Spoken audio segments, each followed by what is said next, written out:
You stole the goblet from the Lizard King.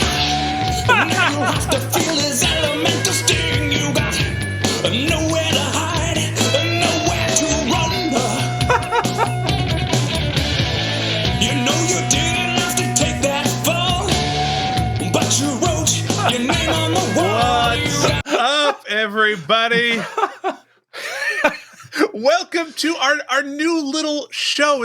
It's a little mini show for the patrons exclusively, where I am going to take advantage of people more successful than me and more talented than me, and I'm going to ride them coattails because I'm here to introduce you to my older brother, Shaun, who actually, as opposed to comments about Star Trek endlessly on the internet with absolutely no authority, and I don't really know anything, dude actually worked on the damn show. So we are going to talk about his experiences working on Star Trek, and let's bring him in. Come on in, Shaun. Welcome, Shaun. Oh my God, look at that forehead. That intro, there wasn't a single piece of truth in that intro at all, except for I did work for the show. But other than that, like the whole success thing and Keith, before we even start, I'm going to let you run the show here, but I have to say now that we're recording, just to add a little embarrassment to both of you. So you might not know this, Shaun, but years ago when I first met Keith, he was very interested in me knowing, I don't know why, I can't remember how it started, but what you guys did at Christmas for your Christmas cop-out presents to your family. Oh, shit. And so he gave me one. I think it was volume 3, perhaps volume 4. I can't recall. But somehow, for some way, I was supposed to give it back. I left it in the back of my sister's car. My sister became obsessed with it. We became obsessed with it as a family. And I have it right over there.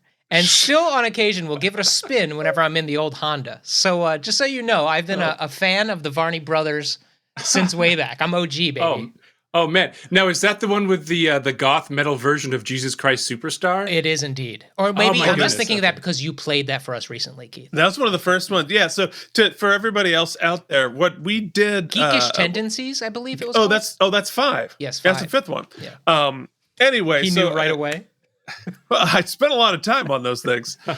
So instead of Christmas presents, because we were poor... And we thought we were lazy, but actually ended up being a tremendous amount of work. Mm-hmm. Myself and Shaun and our younger brother Scott, occasionally, we record a Christmas cop-out CD for the whole family. Everyone just got a CD, which we're like, oh, we saved so much money with the countless hours recording an entire album. And we were able to give them the gift of contemporary music that they didn't care about at all, done in our amateur styling, so that it was like a far inferior version of music that they didn't care about. I mean, it was like it was like, hey, want a show tune you didn't really like in the first place, and now it's amateurish.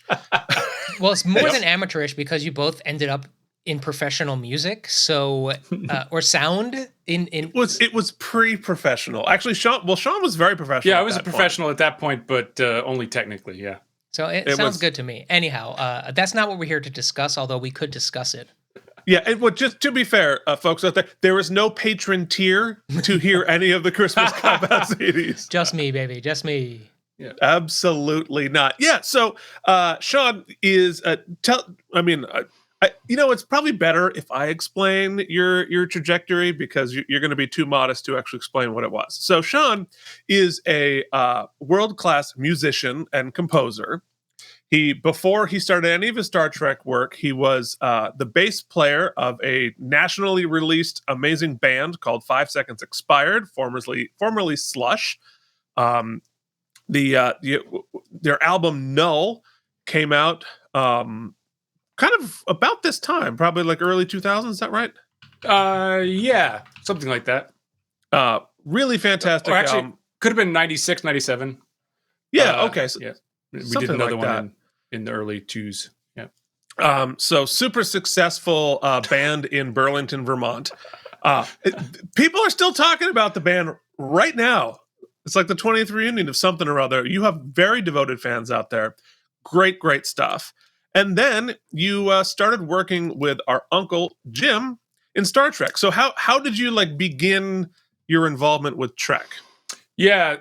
Well, what happened was I failed out of college, and our uncle moved back to Vermont. He was in Los Angeles, and part of that moving back was trying to prove to the studio that he could work remotely. And this was in 90, what, 3 or 4, something like that.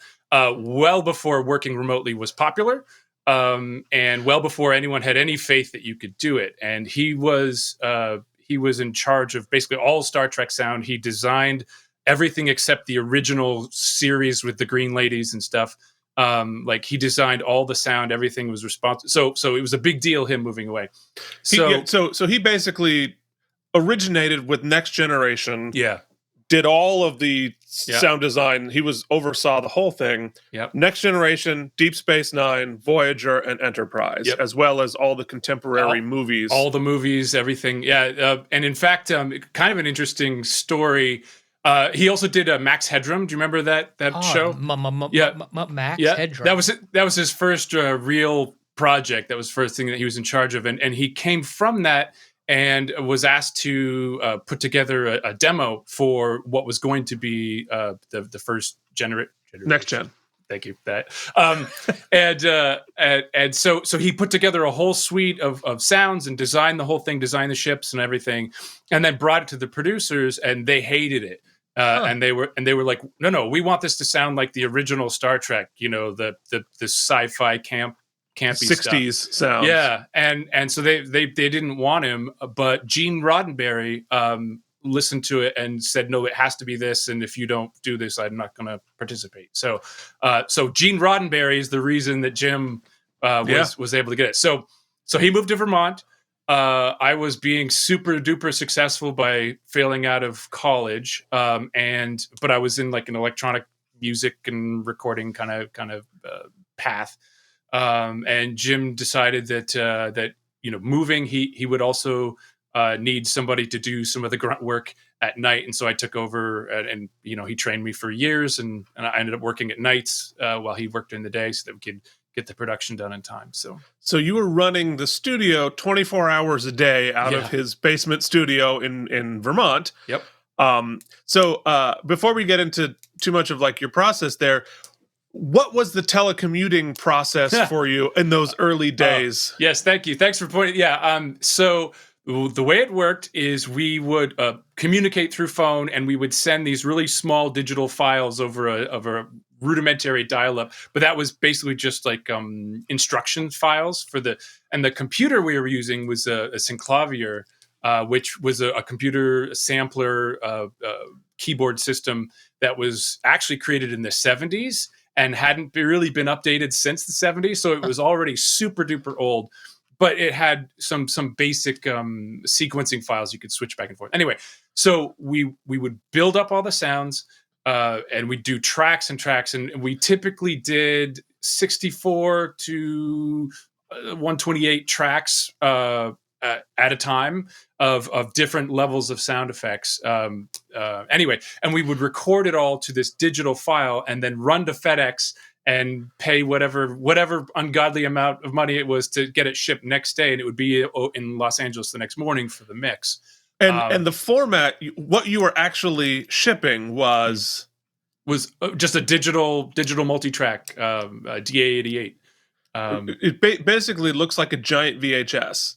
Well, actually, they were actually small, believe it or not. Were they really? At the time, yeah. Oh. There were different stages. I mean, the technology did change, but there's no way at the time that you could upload these giant audio files, and audio files are very dense, very huge files. And so we would, and there were times when we were panicking to hit the deadline.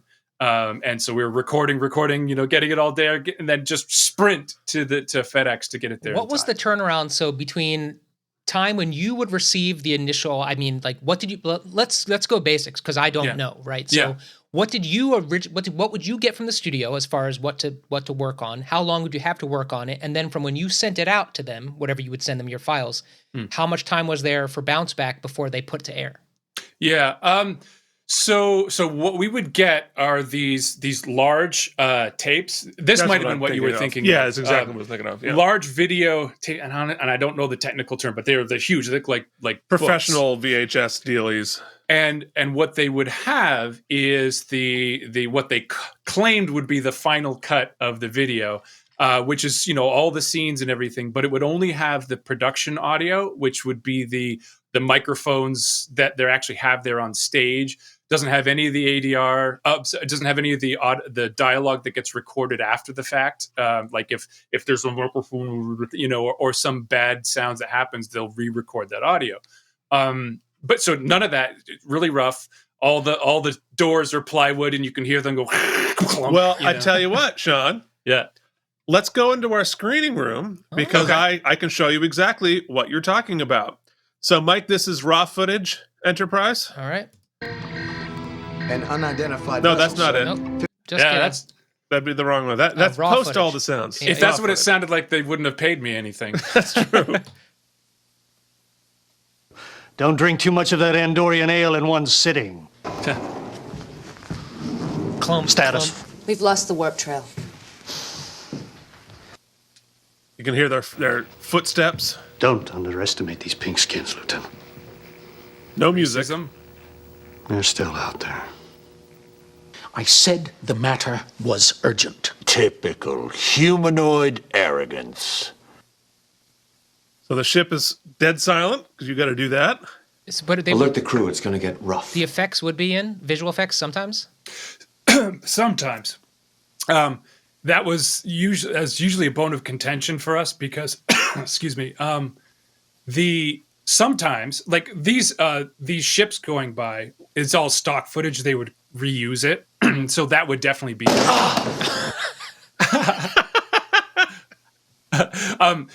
But anything that was Why like, are you here? There, we could pause. I don't like the idea of having. Yeah, I didn't know how long that was. sorry. Oh wow, that's perfect every time. I figured everyone else should hear what I hear every time I look in the mirror. But but That's better than my jingle. Fat, fat, fat.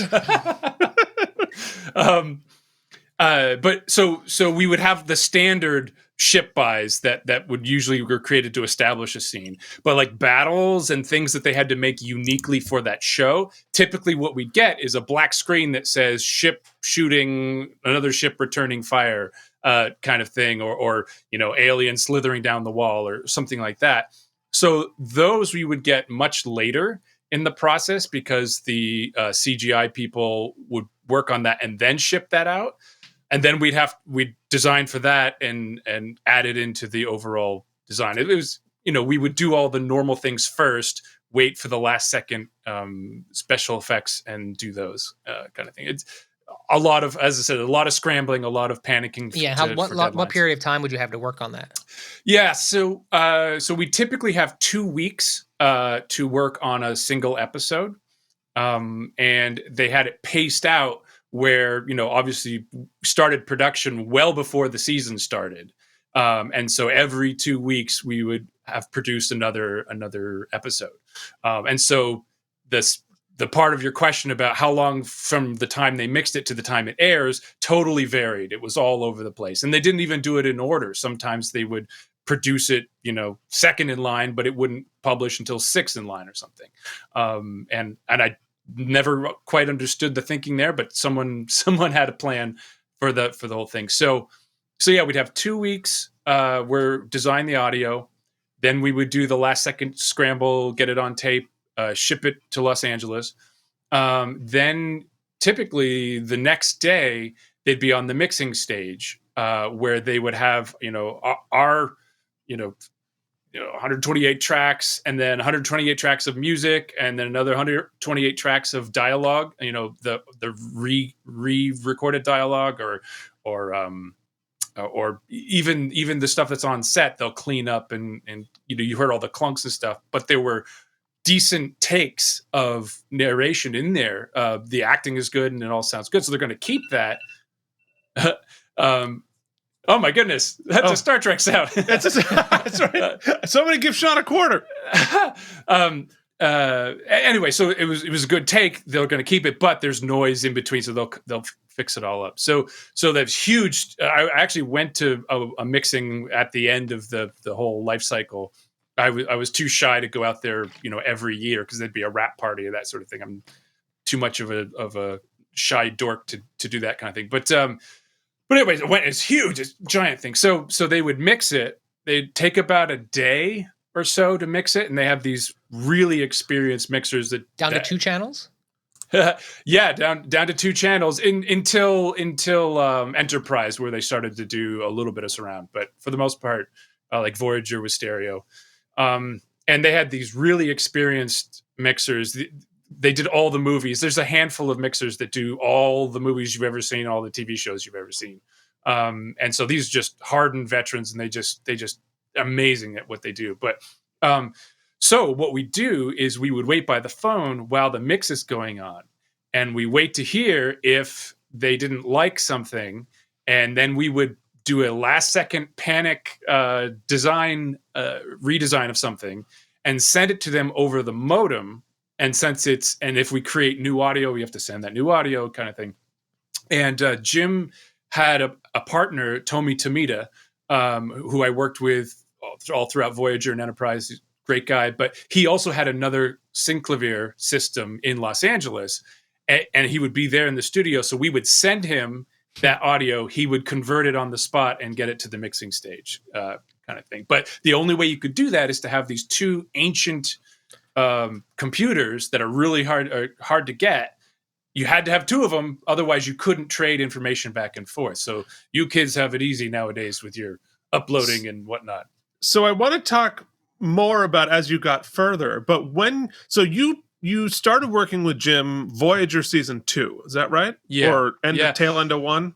Yeah, I was somehow involved in 1, but I not in any real level. I think he was just kind of training me on scenes and stuff like that. Sorry, go ahead. Well, I was just going to say that the way that he started is that I'm sure you guys have noticed that every time you touch a panel in Star Trek, there's a beep and there's a readout. So that was what you started on. That's where you. Well, that was going to be my question. So, what did he teach you first? What were your first level responsibilities? Beeps. Beeps. And the thing is, like, you have your main characters that are like, I'm, damn it, framming the Framistain, and they're tapping away at this computer. And so every finger tap has to have a beep. It also has to have a finger tap, a click.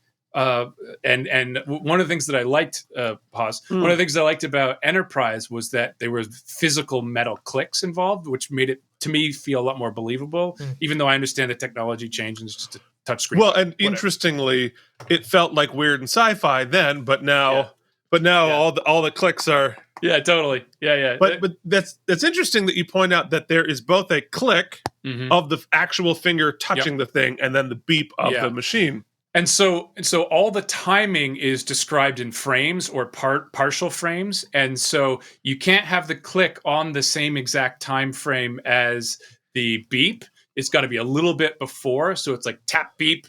And then after that, the readout. So there's actually a triplet. There's a paradiddle or whatever a flam every time. Every time there's a touch. So anyway, getting those, and they have to be perfect because if you're out of sequence, it looks terrible.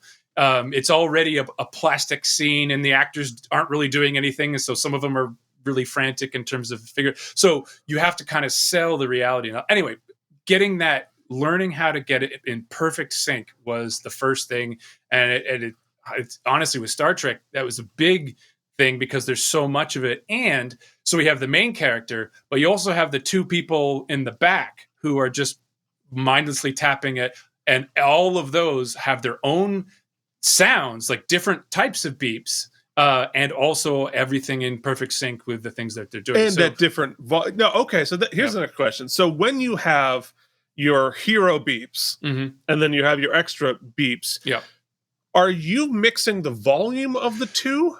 Yeah. Or is that coming out in the mix? Well, they will be on different tracks. So one of the things that Jim taught me to do was to pre-mix everything. Not so that we give them all the tracks, but if you just listen to it as is, it is your opinion of what the presentation should look like. A workable thing, yeah. And the reason that you do that is not that you think you're a mixer. Mixers, have these huge egos because they're true experts and everything. But it gives them a starting point where it's already sort of done. So you're making their life easier. And one of the big things that you need to do in the industry, if you want work, if you want a good reputation, is to make life easier for the people downstream. In video, in post-production, you always need to think about the next person who deals with your stuff, because they're going to have to put a lot of expertise into it, and so got to make friends. As sort of an esoteric quandary before we go further, did you find it hard as a musician, did you find it hard to transition into like a more technical video-based universe, like frame-based? No, but it could be that I was a very frame-based musician to begin with. I was kind of attracted to electronic music, and I was all about Ministry and Nine Inch Nails and like the rhythm and lots of things going on.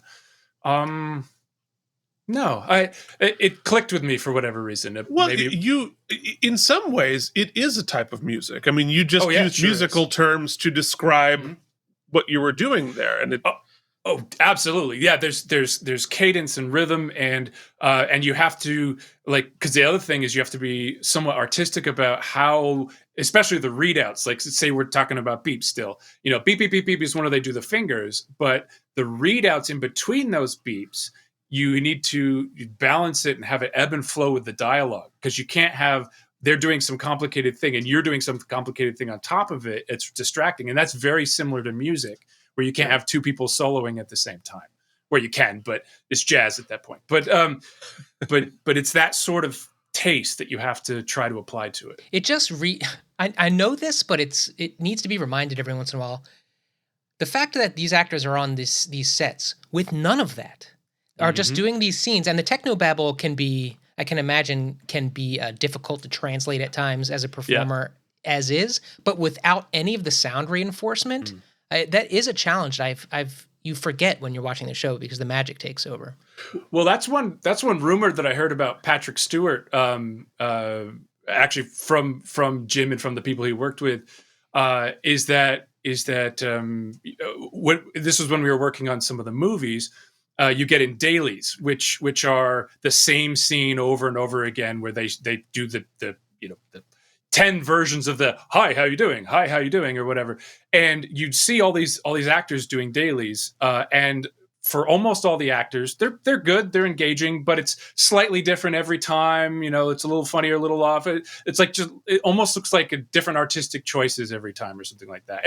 And what a director will do is they'll pick the very best one, the one that worked the best, and they'll use it. But Patrick Stewart, his dailies were exactly the same every single time, every inflection, every little hesitation and breath and balance positioning, and everything was exactly the same.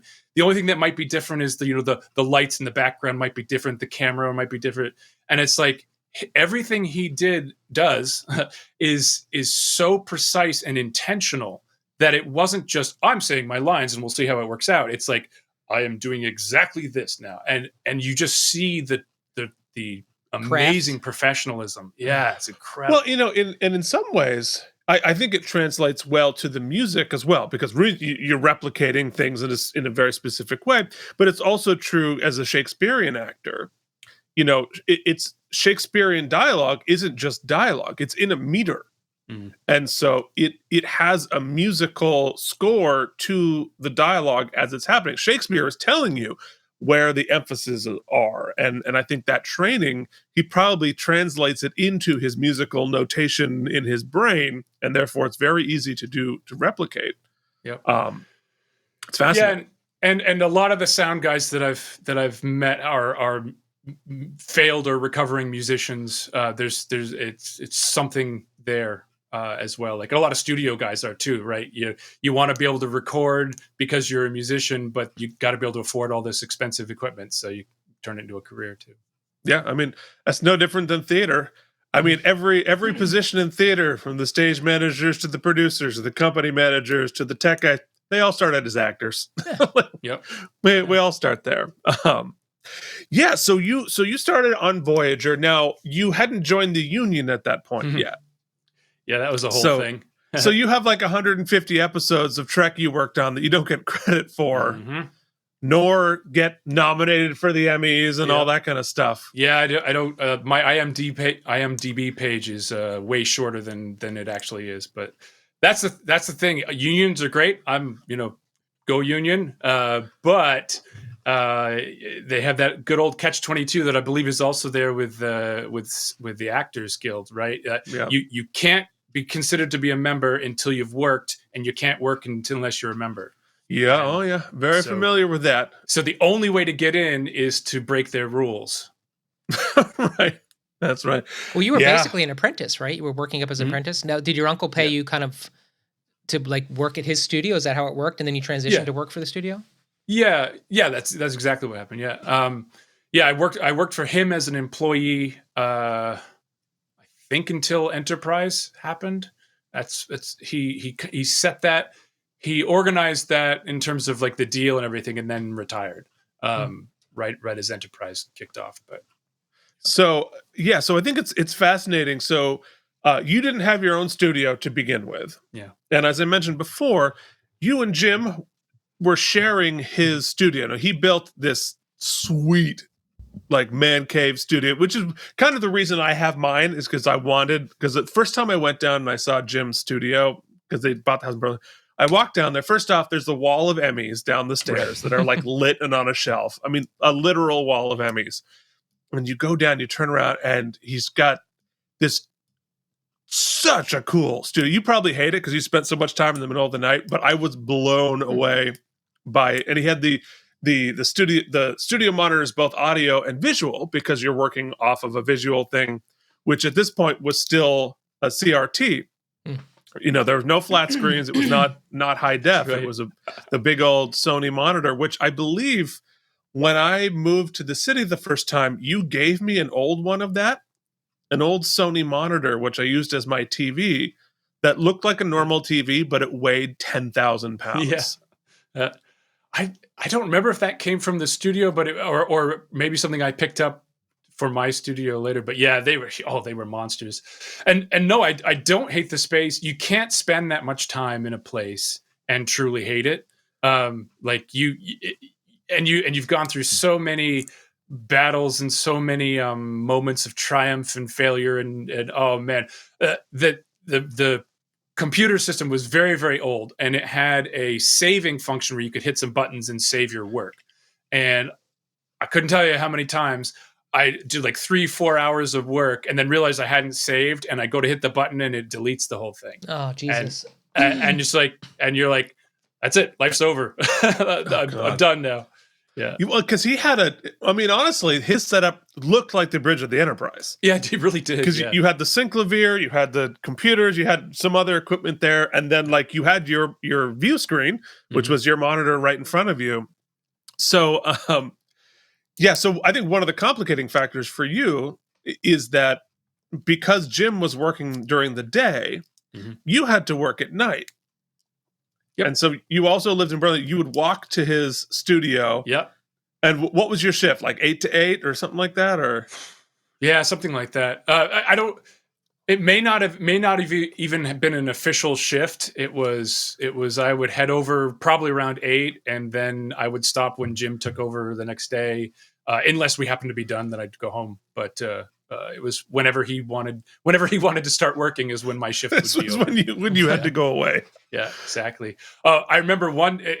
He loves this story, and it's funny. I remember I was working night, and there was this horrible sound outside the house, which is normally, and that's the other thing is crazy. Sorry, I imagine he had a family upstairs. They're sleeping, and all night long, roar, explosions and monsters. And Can't imagine what Jess must have thought. yeah, I didn't. Looking back on it, it's like, how on earth? I mean, and they soundproofed it, but there's you're never going to perfectly soundproof an actual house. But anyway, there's this horrible sound, just like this weird animal monster screeching sound outside their house, and apparently it woke him up, and he looked out the window and he saw me come out through the bottom door with this practice putting wedge that he had left down there. And I'm going through trying to figure out where this monster was.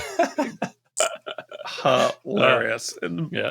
Yeah, I mean, I imagine it must have been a challenge having monster sounds being brought, Yeah. Because in order to hear it well, you have to play it super loud. Mm-hmm. Yeah. And the reason you do, number one, people get deaf, but also you need to hear how it behaves at a higher volume. The sound waves are going to behave differently at a tiny volume and a big volume. And when they mix it, it's going to be huge, but also you have to be prepared, right? If somebody turns their TV up super loud and it ruins all of your work, you have to be ready for that. So I would tend to, I would cut a scene low and then I would play it really loud. And then go back to it. Did it do anything weird? Because certain sounds, certain things will actually be way more prominent at a high volume than it is at a low volume. So you have to kind of be ready for that. That's fascinating. So tell us a little bit more about the synclavier, because you're working in an old. Now at the beginning, were your computers running Pro Tools, or was this all pre-Pro Tools to begin with? No, there was no Pro Tools. We had a digital 16-track recorder, and that's what our little cassettes were. So we'd record it 16 tracks at a time, and then send them a box full of those tapes, and they would all sync to a time code. And so they would just stick it in and then hit play. No, Pro Tools. No, we didn't have. It is amazing they're able to do that level of sync on a physical medium that is literally like partial frame. Yeah. Well, so those big videotapes that we were talking about had an audio track and a time code track. And the time code track, it sounds very much like, modem. And so our computer would sync to that time code track, and then that time code track was also laid in on the digital thing. So once it got up and spinning, it was able to align itself. Yeah, it was perfect. Like it really did line up. But that video thing, it was a physical tape, and so you could scroll back and forth, but it ramps up into speed as it gets going, and then it stops and slows down. And so you would. Again, this is back to more the you kids have it easy nowadays kind of thing. But like the sync, you couldn't just do frame.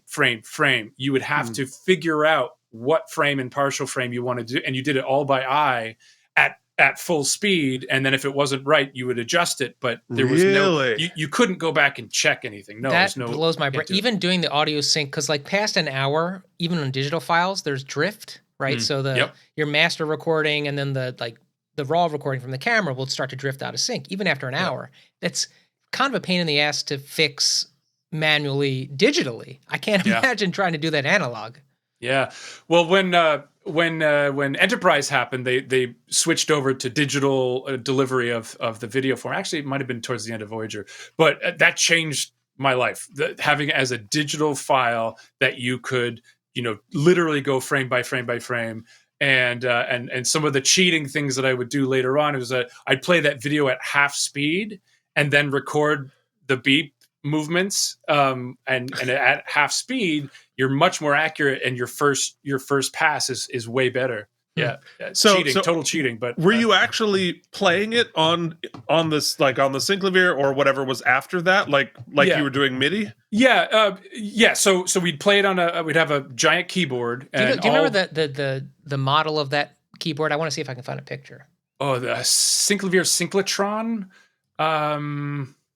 Which just coincidentally, what did those run at that point?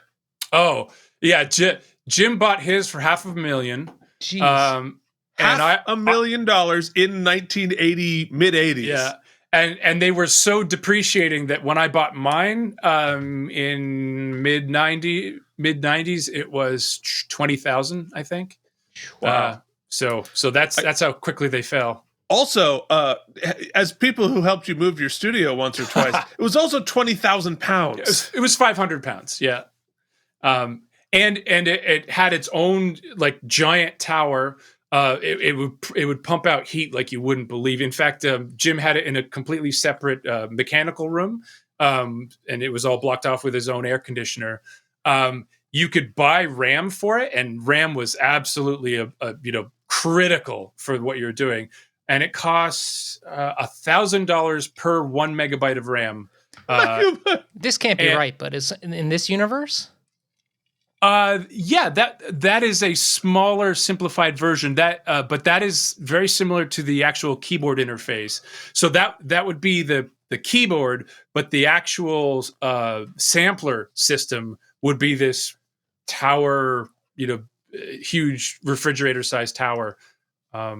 Yeah, I can try to find more specs on it. Like after, I'm happy to send it along. But yeah, it was made famous by Frank Zappa.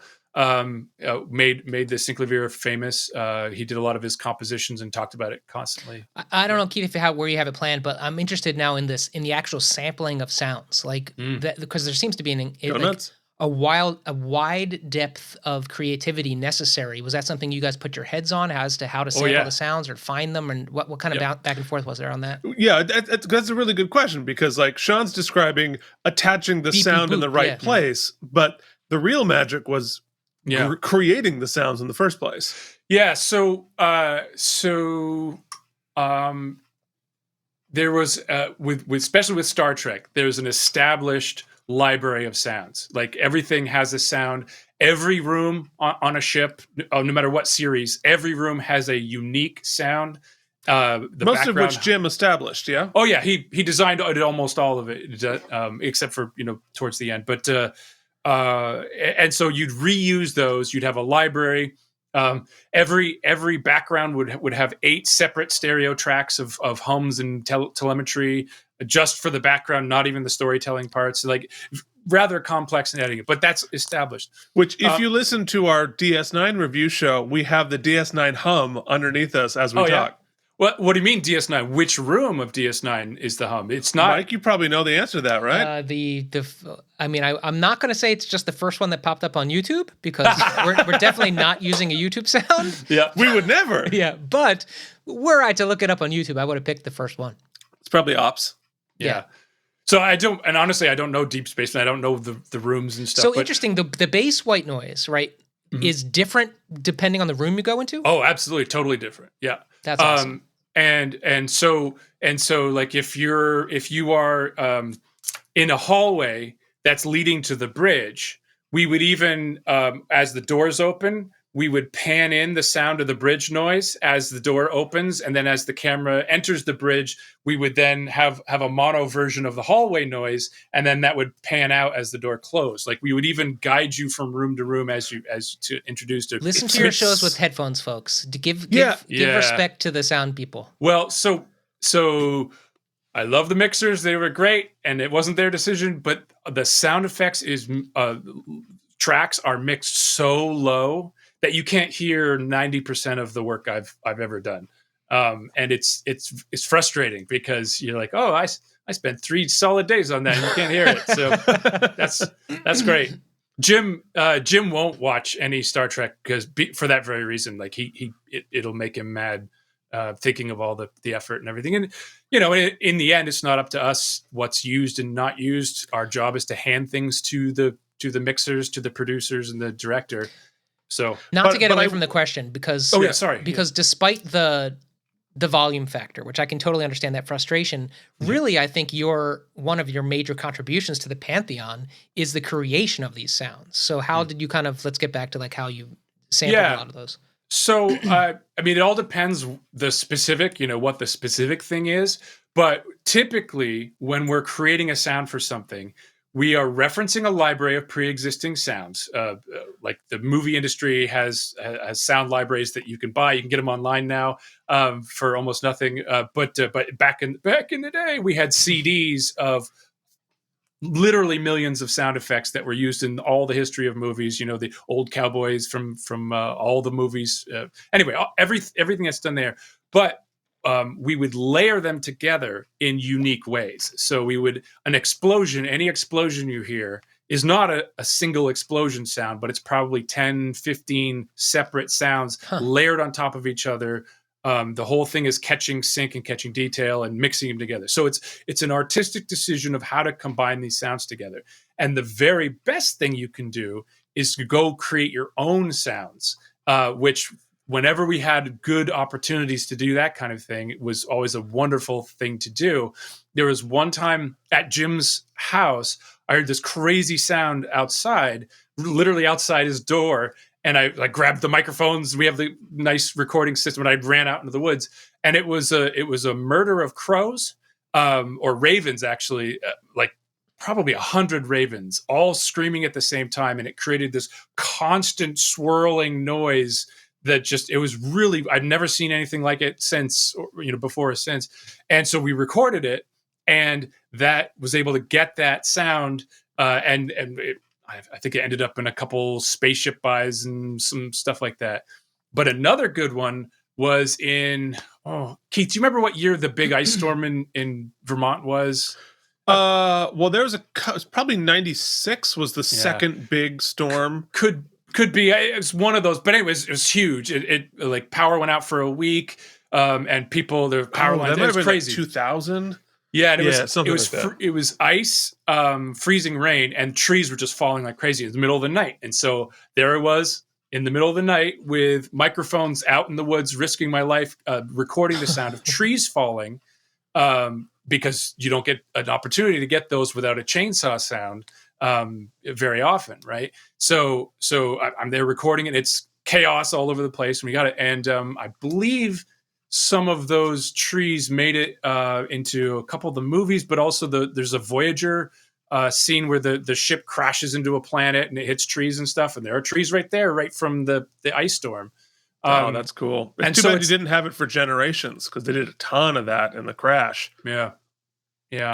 So it's that kind of thing, and I don't know if we're talking about, but one of my favorite things that I did with Jim was so we were always looking for unique sounds for alien ships going by, because you want something that's different. Every alien ship had its own unique designed sound as it goes by, and you need a couple different versions because if they zoom and stuff. There's a whole bunch of like stock whooshes and stock tones and stuff like that. And you can mix them together in lots of different ways, but it gets boring when you do it all the time.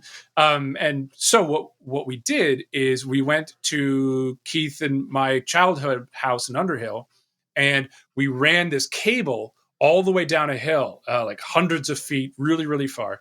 And we got a boombox with a CD with all these really interesting tones, just generic tones. And then we set up microphones all along the cable line, and then we'd send it down on a pulley, and it would go zoom down the pulley, and it would recreate what's called a Doppler. Do normal people know what Doppler is? I think so. It's like if you hear a siren going by and it changes pitch. Yeah. But it also, and you can simulate a Doppler in all kinds of different ways, but the air pressure of things going by change the sound, the density, and like just the speed, and also the zing of the cable, and so that got used. Those different versions got used forever. Like pretty much every alien ship after like mid Voyager and all of Enterprise has at least one of the sounds that we did. And if you listen really closely, you can hear some birds, because of course there are birds in the background of all these recordings and everything. So birds in space, right? Yeah. But I was just so cool. And it was and what was really valuable was like, oh, we have these new sounds. These sounds were the currency, or they are the currency. Like if you have something unique, it's unique to you. It's not on a library you bought.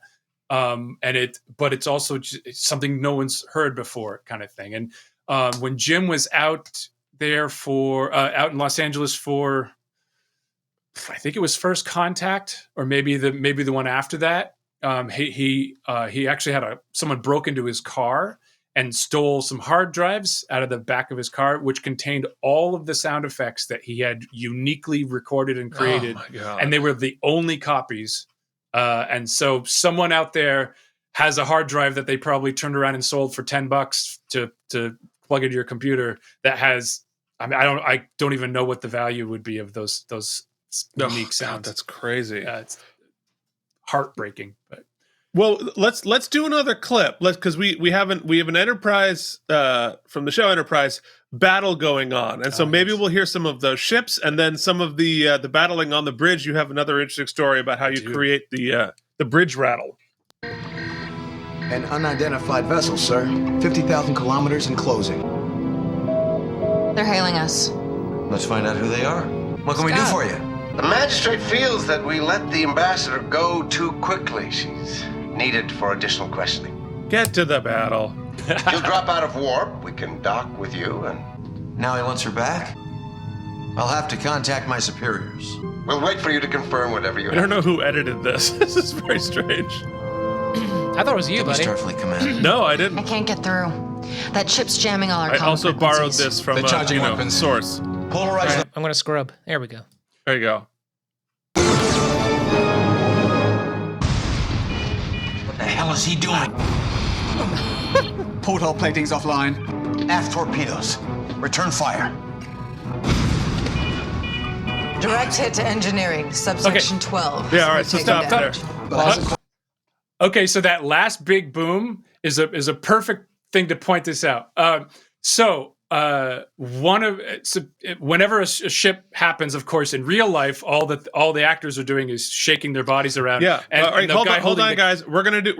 So it's 1 to 10 is the scale. We're gonna do a 6 to your left. Okay. 3, 2, 1. Okay. Oh, Right. great. Yeah. So of course there's no sound, there's nothing actually happening, and so you have to sell it, and you do that with, again, probably 3 or 4 layered sounds of rumbles and rattles and everything, and you have to match every little shake so that it matches the sound, that matches the thing. It sells believability. Like, you wouldn't believe how much detail went into all the Star Trek series. That shows don't have a budget for that kind of thing anymore. Like, even sci-fi shows, they're not even close to the level of detail and expertise. Because imagine for every boom, there's a ton of rattle, right? Yeah. Yes. So where we just stopped, there was a deep rattle, and you could hear this sort of sound. And in fact, all the rattles on the bridge come from our Keith and my grandfather's car that I filled with microphones, and I rolled down our driveway, which is a steep hill. And at the time, it had a really deep kind of crevasse halfway down the driveway. And so I'm riding this car, and of course, there's no steering because the engine is off. He turned off the engine, so the car itself is silent. Yeah, it's just the car. So we're going down, and then as we hit that bump, it goes vroom, as I probably did damage to the bottom of the car and everything. Thanks, Grandpa. And you can hear the change in the cup holders are rattling and everything like that. And that deep rum gets used every time there's an extra large hit on the bridge, and that's Grandpa's. But also, just the normal rattle is just the normal rattle, but you sync it perfectly with the sound. And here's the part where, like, I geek out. The nerd in me, right, just like beams with excitement to know that rumble on Star Trek happened on my childhood driveway. Like, that's crazy. Let's see if we can hear that rattle again. We've taken damage. But I haven't quite... Drop to impulse. Deploy the aft cannon. Fire!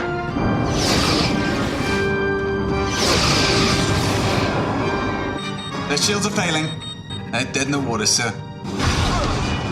Not dead enough. Yeah, is that one? Yes, sir.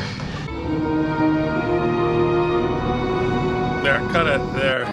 It's actually kind of mind-boggling when you start to focus in on it, just how much soundscape there is.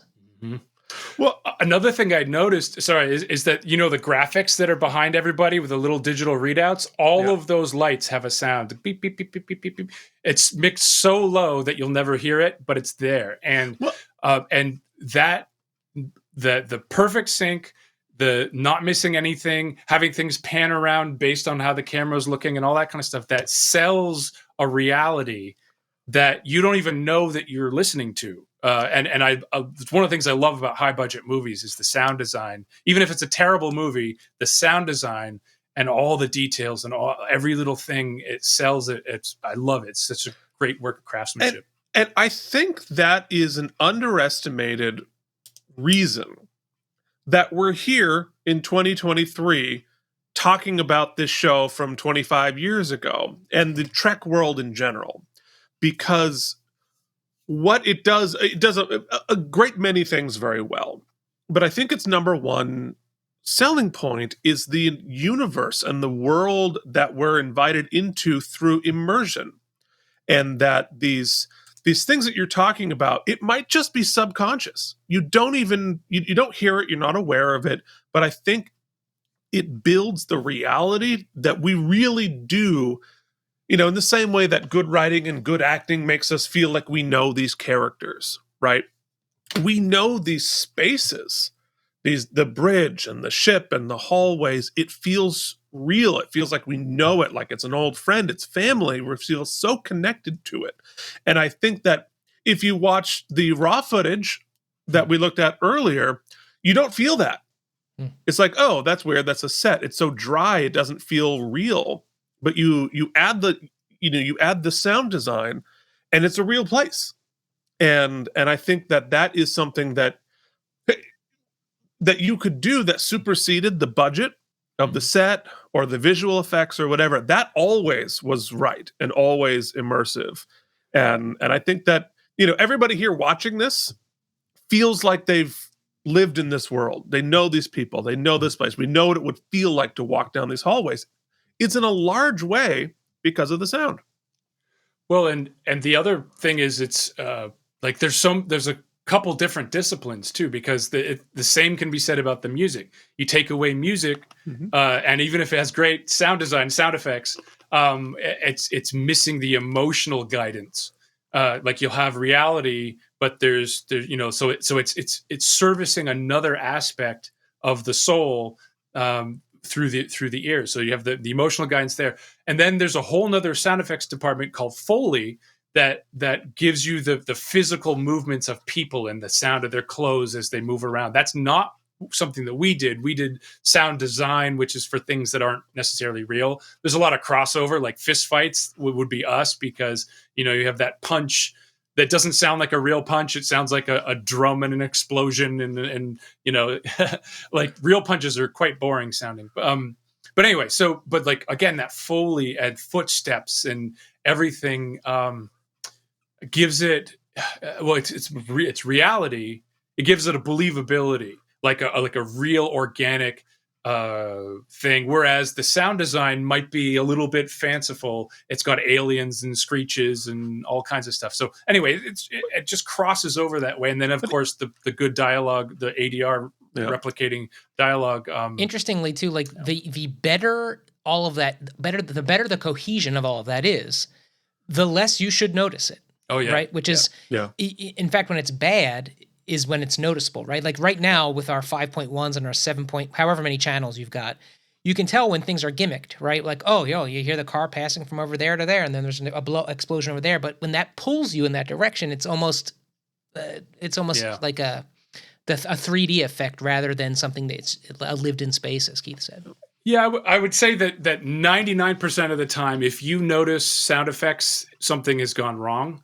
And then that 1% is when somebody's done something truly artistic and inspirational and just like, whoa. I remember, there was times in the Matrix, the first Matrix, that was like that, where they were just changing the world, and you just even non-sound people would notice a specific thing. But mostly, if you get noticed, you're doing something wrong. Well, and I think it's because, especially in Trek, right? Because it's not just that it's sci-fi, but it is an entire universe of sci-fi across generations and across, tons of shows and like probably 1,000 something episodes now. The sound design of Trek is a character of the show. It is a character on the show. And so not only does it have to be that familiar character that we know, like we walk onto the bridge of Voyager or Enterprise or whatever, it's just like, oh, this is the character. If it were to act out of character, like if you use the same sounds without your guy's hands on it, it would feel like a character reading somebody else's dialogue, and it would pull you right out of the immersion. Yeah. And just imagine what Star Trek would be like if they had gone with the super campy, over the top campy sounds and other style design choices that they would have made. I'm not sure if we'd still be here talking about it. I'm not sure there would have been a Voyager or an Enterprise. That I think Jim's and your like involvement in that, like these like most of the toys I have hanging behind me, you press a button on them and it plays Jim's sounds. Yeah. Yeah. Like literally it like sounds that he made, that he generated, that it's ridiculous he's not getting money when I'm pressing that ship.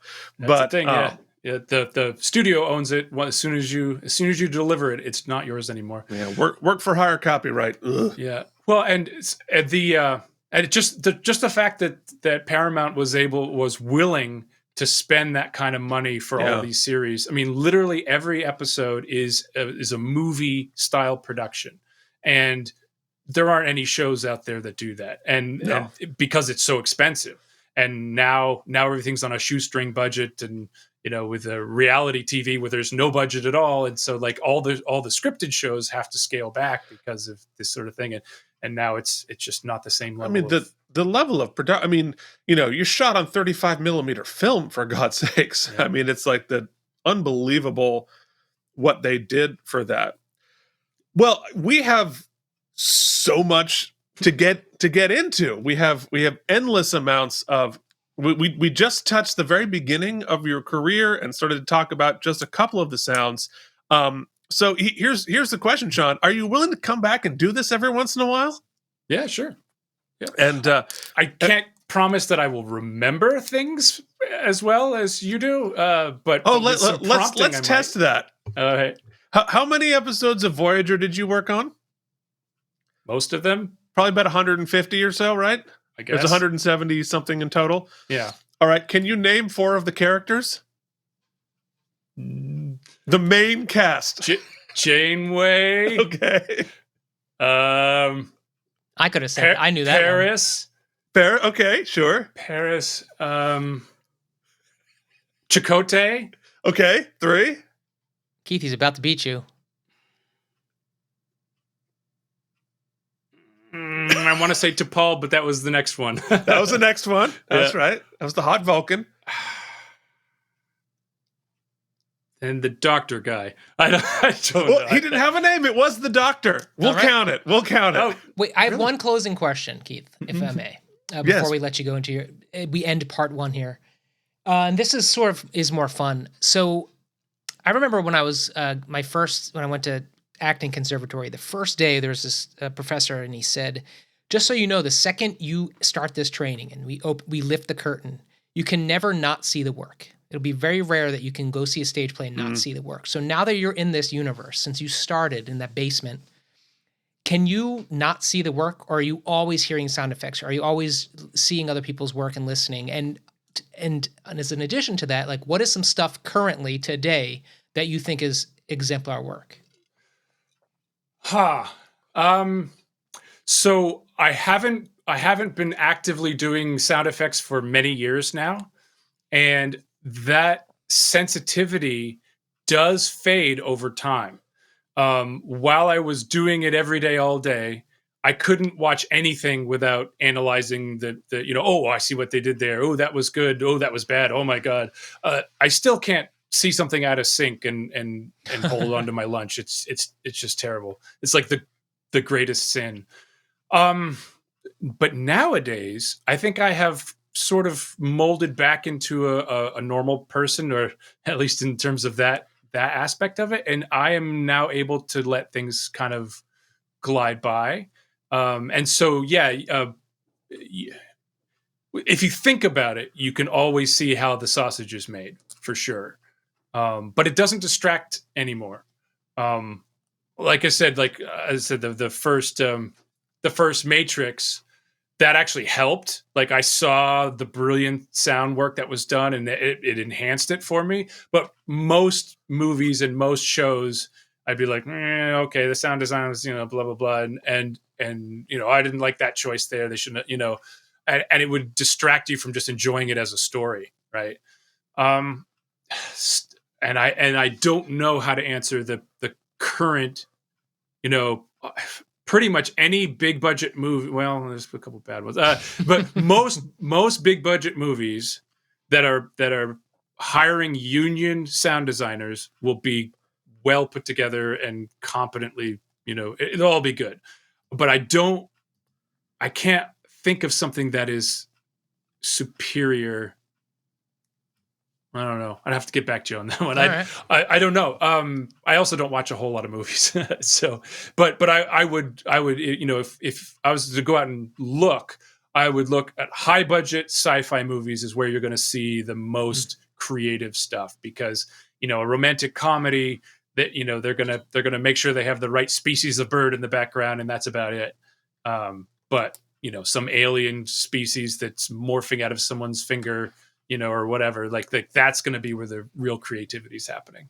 And also, is there anything you want to plug? Are you working on any like Dungeons and Dragons podcasts? Yes. Like any of your brothers or anything? Maybe something like that. I was actually editing it right before we started here. I do a nerd D&D podcast with my brother Keith and younger brother Scott, called Wisdom of One, and it's all about us sabotaging each other and critiques and inappropriate jokes, fighting. And I do another one with a group of friends from high school called Dungeon Calling, which is based in the 80s, where we play your stereotypical 80s kids fighting monsters and criticizing each other. There's a common theme in all of them. We'll link to that, right, Keith? Yeah. We'll link to both of those. Before we thank our patrons, so was it a great honor or the greatest honor to do the sound design for Star Trek The Wrath of Niner? No, that I took some real pride in. Like the normal kind of, just get it out the door schlock that I did for Trek.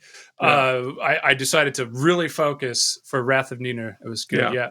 The only greater honor was not winning multiple Emmys. That was my biggest honor. Well, that takes a humility that most don't have. Yeah. That's well, right. I mean, the honor was to be nominated, which, to be fair, you were. Yeah. But yeah, no. Unfortunately, Jim cleaned them all out in the 80s. Yeah, it's like all day long. I'm looking at the shelf of I forget 7, 8 Emmys and whatever. And I'm like, yeah, okay, wow, that's what success looks like. It is what success looks like. Yes. Yep. Yeah. All right. Well, thank you so much for doing this, Shaun. And we're doing this for you, our patrons. And so we'd like to thank everybody here. If you would like to join them when this video drops in the regular feed, you can do so at patreon.com/K&M, spell out that and you can join all these fine folks and get all sorts of fun bonus nonsense just like this. And hopefully, if you play your cards right, we'll be back doing more of this. So, patrons, write questions for Shaun. Do you have questions all about anything about his experience in Trek? Don't quiz him on the character names, because I think we ran out. But I'm sure you have thoughts and questions for Shaun. He has a whole library of experiences to talk about as we move forward. For folks watching this on YouTube later, you saw it late because you're not a patron already, but you can also leave questions in the comments below, and see part 2 on our patreon.com/K&M.